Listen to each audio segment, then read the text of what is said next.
She revealed, "I'm pregnant, but I need a DNA test to confirm if it's yours or Kyle's." I responded calmly, "No issue." Then we booked a DNA test. What the doctor shared at the appointment flipped everything.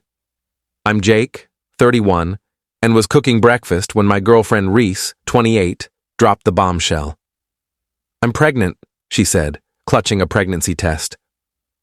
I set the spatula down. We'd been together 2 years, cohabiting for 6 months. It wasn't planned, but I wasn't upset until she added, "I have to be honest. I'm not sure if it's yours or Kyle's Kyle, her work buddy who sent her daily good morning texts. The one she'd insisted was just a co-worker when I questioned her 3 months ago." I turned off the burner and sat. "Tell me everything." She started sobbing. It happened once, maybe twice. We were working late on the Henderson project and things just happened. When? About 6 weeks ago. Right around the time we were working through our rough patch, when she'd pushed to reconnect and initiated intimacy more than usual. "So you were sleeping with both of us?" "It sounds awful when you put it like that. How should I put it?" She got defensive.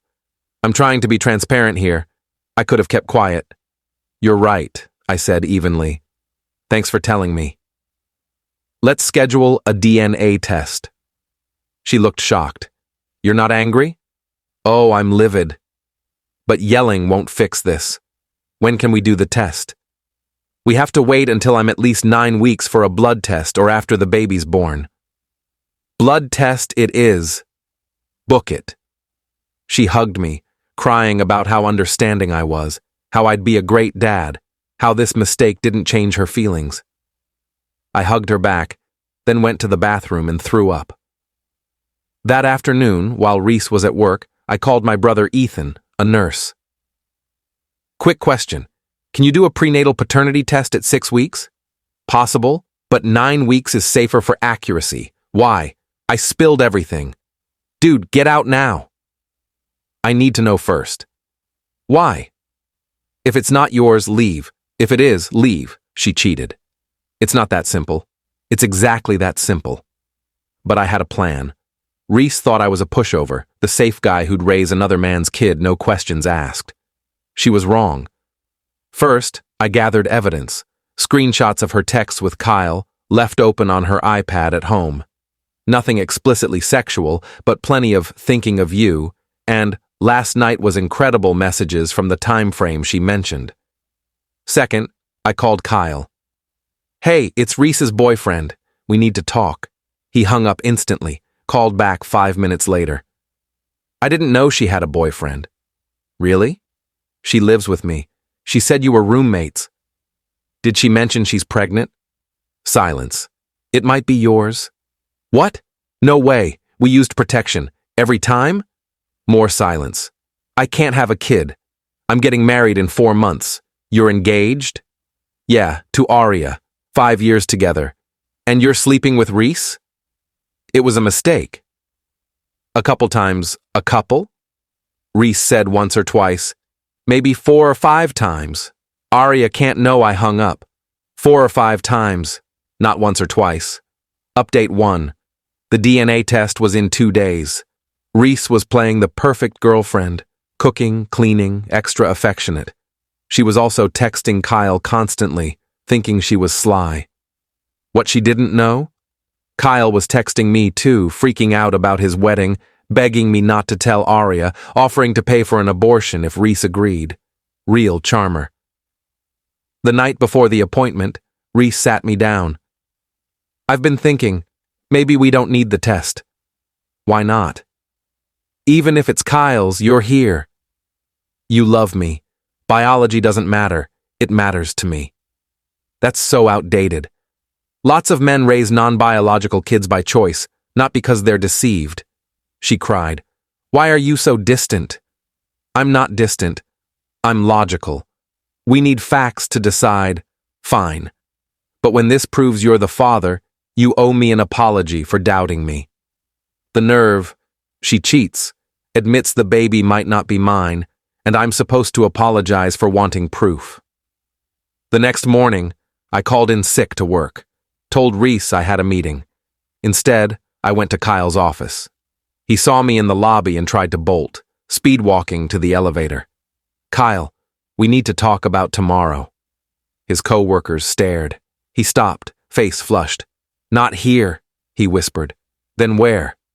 "You dodge my calls." We went to a coffee shop nearby. He was sweating. "I'll sign away rights," he blurted. "If it's mine, I want nothing to do with it." "What about Reese?" "What about her?" "She's your girlfriend, who you slept with multiple times. She said you were basically done. We lived together.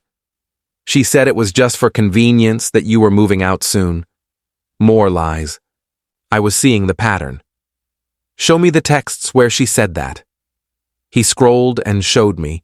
Reese had been telling him for months, we were practically roommates, that I was emotionally unavailable, that she'd leave soon. She'd been lining up her backup plan. Kyle if it worked out, me if it didn't. "I'm sending these to myself," I said, forwarding the screenshots. "Don't tell Aria. I'm not your relationship counselor, Kyle." "Tell her yourself he left looking sick." "Good."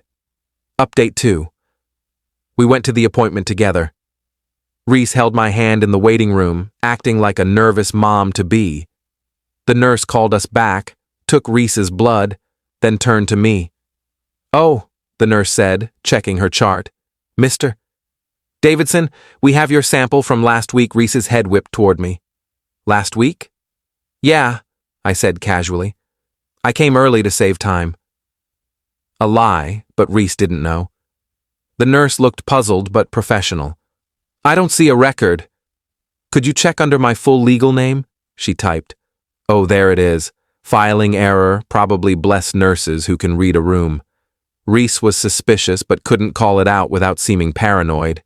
After the blood draw, the Doctor Martinez, an older woman with warm eyes, entered.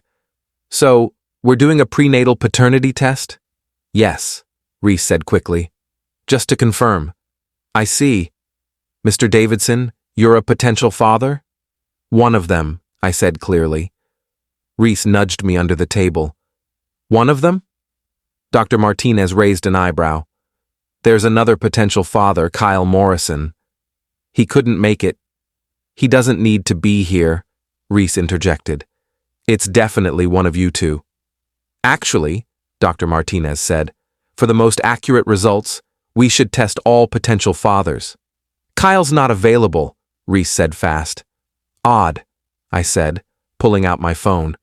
"He texted he's on his way." Reese paled. "You invited Kyle? We all need clarity, right?" 20 minutes later, Kyle arrived, looking like he was facing a firing squad with his fiancée, Aria. The waiting room got tense.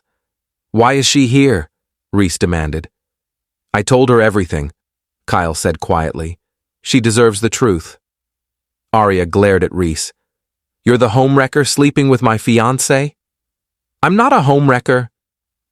"I didn't know about you until..." "Until when?"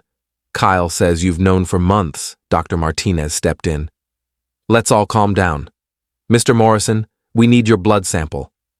As Kyle followed the nurse, Aria called out, "By the way, Reese, I'm 3 months pregnant, so congrats. You might have given my baby a half-sibling." Reese's face was unforgettable. A week later, we returned for results. The tension was palpable. Reese hadn't spoken to me in 3 days after learning I'd brought Kyle and Aria. Dr. Martinez entered with the results. "I have unexpected news," she began. "Just tell us," Reese snapped. "Mr. Davidson, you're not the biological father." My heart sank, though I'd braced for it. "Mr. Morrison, you're also not the biological father." "What?"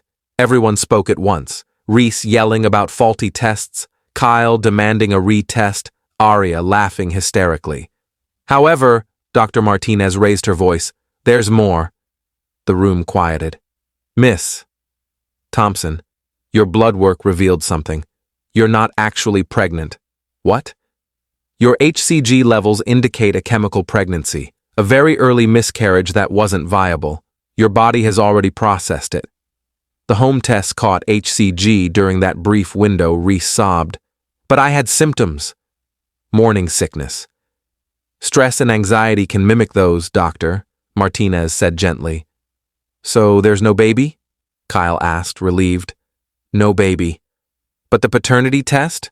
I started. We tested fetal DNA in her blood from the non-viable pregnancy. Neither of you are the father, meaning a third guy. Reese was a mess. Kyle was stunned. Aria looked at me with something like sympathy. Who else, Reese? I asked quietly. I can't. Who else? There was this guy at the March conference. It was nothing March, 3 months ago, when she attended a work conference. Anyone else? She just cried harder. In the parking lot, Kyle tried to talk. Man, I'm sorry. Save it for Aria. Aria approached me. You okay? I will be. You handled this with more grace than I would have. I'd have torched everything, days not over. She smirked. Good luck. They left, Kyle trailing like a scolded puppy. Reese was by my car. Can we go home and talk? You go home? I won't be there. You're leaving me? After I lost a baby? You cheated with at least 3 guys, lied, and tried to make me raise another man's kid. I hoped it was yours. Hoped? She grabbed my arm. Please, I need you. You should have thought of that before. I got in my car and left. She called 36 times on the drive. I didn't answer. Final update. It's been 2 weeks since the clinic chaos. Here's the fallout. Reese is staying with her sister, Mira. She tried a social media sob story about me abandoning her during a miscarriage, but Aria's comment with the full truth tanked it. Reese deleted her accounts after. She showed up at my workplace last Monday, causing a scene, calling me heartless. Security escorted her out. My boss, who'd heard the story via office gossip, gave me the week off, paid. Nobody needs that drama. Kyle and Aria are still together. She's got him in counseling, and per mutual friends, he's on lifelong probation. He quit his job to avoid Reese and works for his father-in-law's plumbing business now. Karma. The conference guy, Derek, was another Reese was texting, hoping he'd leave his wife. He blocked her when she mentioned the pregnancy scare. The kicker? 2 days before the test, I'd signed a lease on a new apartment. I was done. Test or no test. I just needed to ensure no child support liability. The morning after the clinic, I moved out while Reese was at Mira's, taking everything mine, most of the apartment, since she'd moved into my place. Left her clothes, makeup, and a garage sale couch with a note. Rent's paid till month's end. After that, your problem. She claimed illegal eviction, but she wasn't on the lease, just a guest who overstayed. Mira apologized to me. Reese had bragged about juggling guys, calling me her safe bet, and Kyle her fun option. Mira warned her it was cruel, but Reese thought I'd never find out. She's always been like this, Mira said. In high school, she'd date the nice guy while hooking up with bad boys, then play victim when it imploded. Sorry you got caught in her storm. Reese is on dating apps now, her bio claiming she wants a real man who can handle a strong woman. The delusion's real. I'm in therapy, processing trust issues this caused. My therapist says I handled it well. You stayed composed, got facts, protected yourself legally and financially. It feels less like strength and more like survival. Lesson learned. When someone shows their true colors, believe them.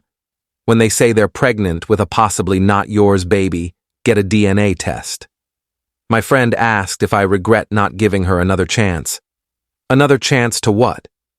Cheat with 4 guys instead of 3? Lie about 10 things instead of 5? I'm good. He bought the next round. The best part? Last week, an unknown number texted, "This is Derek's wife. Heard you were Reese's boyfriend. Can we talk?" She'd found Reese's messages to Derek post-conference. We met for coffee. She brought receipts, literal ones, from the conference hotel, room service for 2, champagne, the works. My husband claimed it was one drunk night, she said. But you don't order room service for a fling. Nope, I agreed. She's divorcing Derek, taking everything. Good for her. It's been a month since the implosion. My new place is smaller, quieter. No drama, no lies, no 2 a.m. texts. Just peace. Reese sent one last message yesterday. You threw away something real. I replied, I know exactly what I threw away, and blocked her. Edit. Why go through with the DNA test if I was leaving? To ensure she couldn't come after me for child support later. Cover your bases, edit 2. Yes, this is real. People are this messy. If you've never met a Reese, you're lucky. Edit 3. To those saying I should have been more sympathetic about the miscarriage, it was a brief chemical pregnancy with some conference hookup's baby, while she tried to pass it off as mine. My sympathy was spent.